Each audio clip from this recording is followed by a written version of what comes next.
1. New friends. Talk time. What does it feel like to move to a new place? A. Choose words from the box below to describe the two pictures on page 8 and write them in the correct bubble.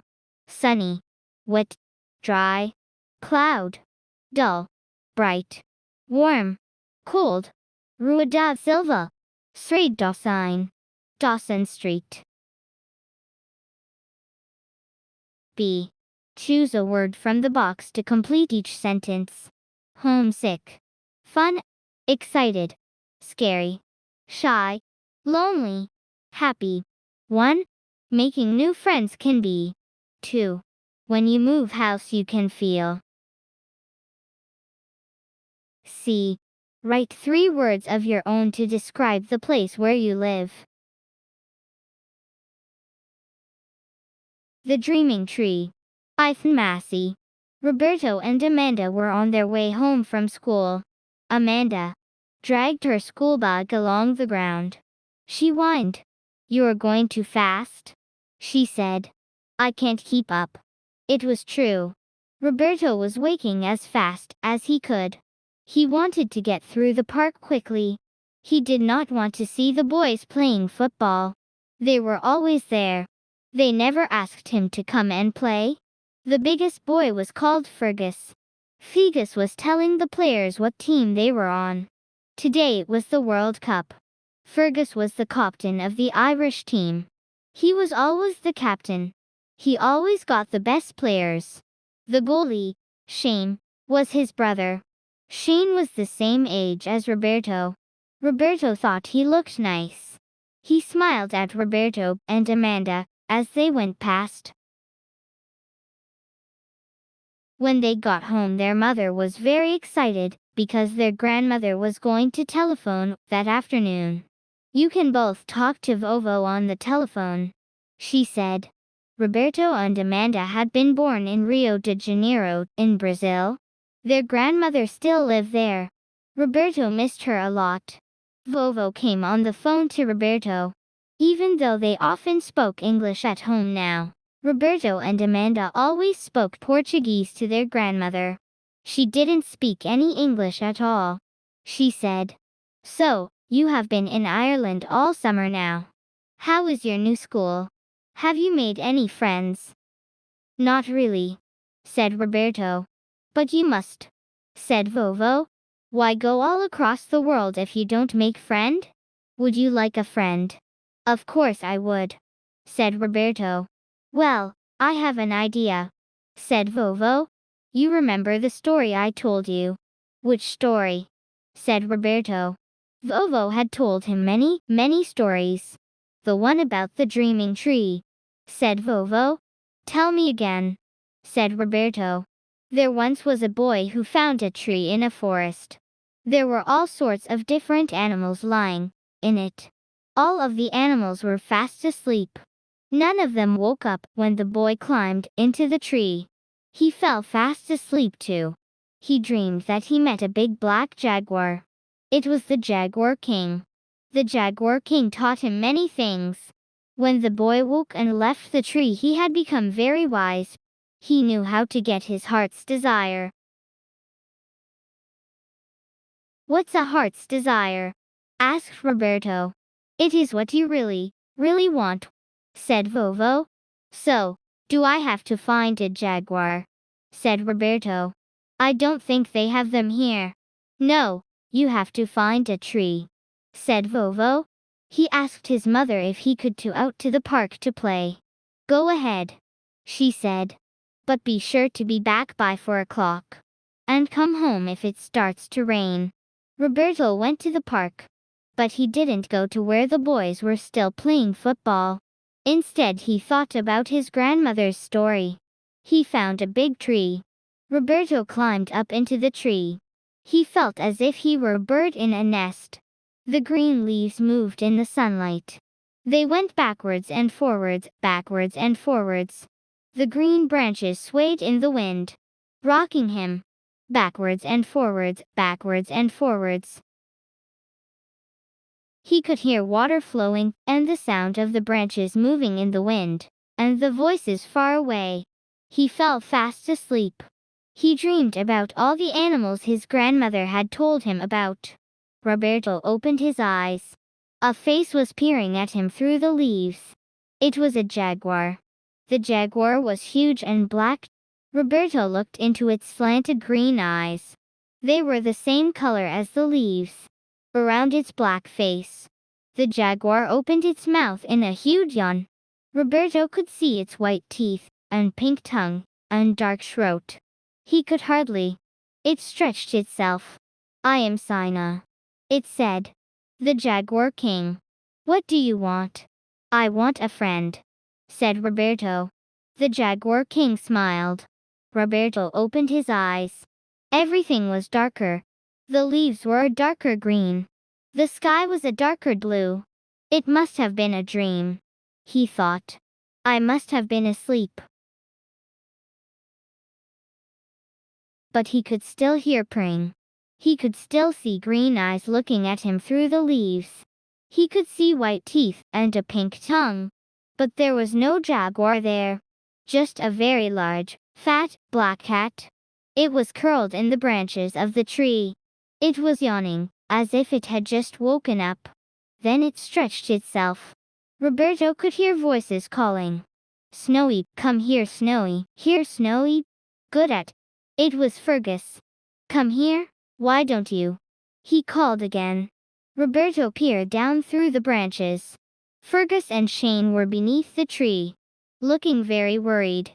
Shane said, "Where could she have got to?" "She'll be all right," said Fergus. "She might not be," said Shane. "She has been missing for ages. She could have her kittens any minute." Roberto looked at the cat. The cat looked at Roberto. "Come here, little cat," he whispered. The cat came over to him. She let him lift her up. He scrambled down the tree. It was hard to keep a grip on the cat, but he made it. The two boys jumped when he appeared out of the leaves. Then they saw She-Cat. "Is this your cat?" Roberto asked. But he didn't need an answer. Shane had taken the cat in his arms. He was hugging her tightly. Roberto hoped he wouldn't squeeze the kittens out. Shane and Fergus were smiling at him. Roberto smiled back. The next day, Roberto walked home through the park by himself. He went past the place where the boys were playing football. "Hey, come over here," said Fergus. Roberto went over. "Do you want to be on the Irish team?" asked Fergus. Roberto thought for a minute. Ireland had never made it to the World Cup final. Not once. Brazil had won the World Cup 5 times. "I usually play striker," Roberto said. "Is that okay?" Fergus nodded his head. The sun was shining. Roberto pulled off his jacket. His shirt was green and yellow today. It had 5 gold stars on it. Word cloud. Jaguar. Slanted. Striker. The dreaming tree. A. Read and respond. Circle the correct answer to each of these questions. 1. Where was Roberto born? Rio de Janeiro, China, England. 2. What does Vovo tell Roberto to find? A tree. His sister. A football. B. Read and respond. Find clues in the story to show how Roberto feels at the beginning and the end of the story and write them in the boxes. Beginning. End. C. What do you think? 1. Why do you think Roberto was walking quickly at the beginning of the story? 2. Why was Shane so worried about Snowy? 3. How do you think Roberto felt when Fergus asked him to be in the Irish team? Give reasons for your answer.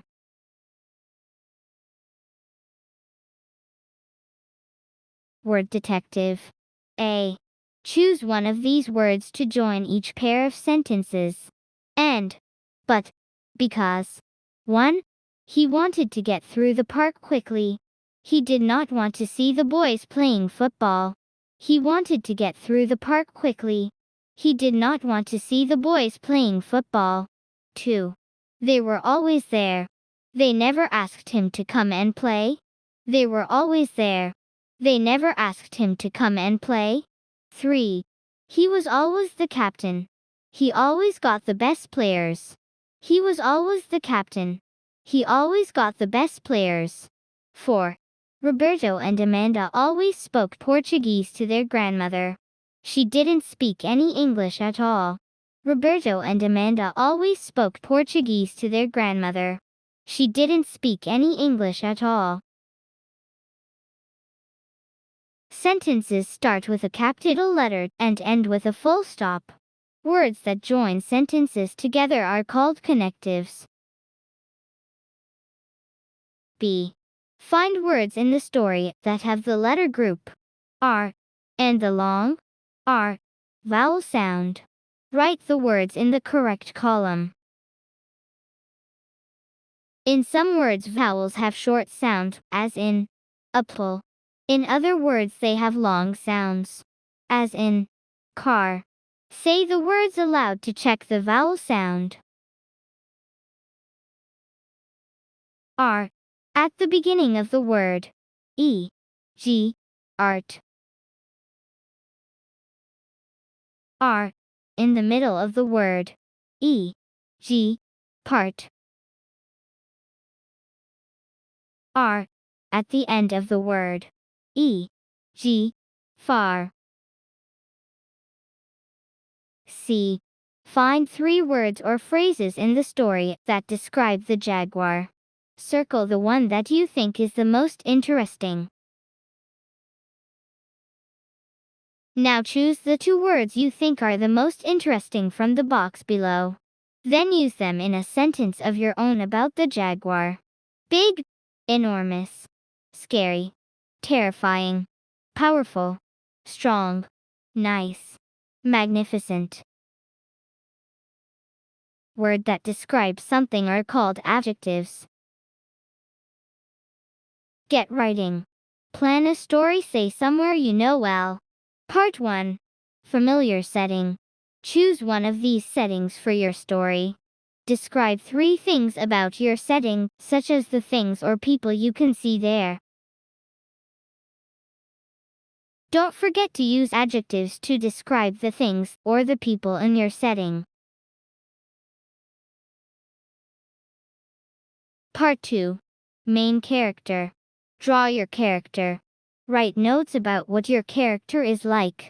Are they shy, kind, funny, silly, naughty, mean, sensible, or something else?